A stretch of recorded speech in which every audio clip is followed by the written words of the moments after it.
এদিকে পটল চিংড়ি করব আজকে, তাই ভাবলাম তোমাদের সাথে একটু শেয়ার করি।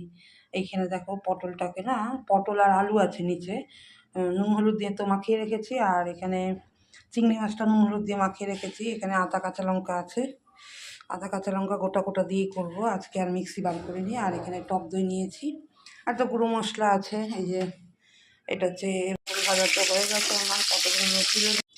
এবার আলুগুলো ভেজে নিচ্ছি এই তেলে, চিংড়ি দিয়েছি। মশলাটা কষিয়ে নিচ্ছি, কষিয়ে নেওয়ার পরে এবারে আলু পটলটা দিয়ে দেবো। ভাজা আলু পটলটা দিয়ে দিলাম, টক দই,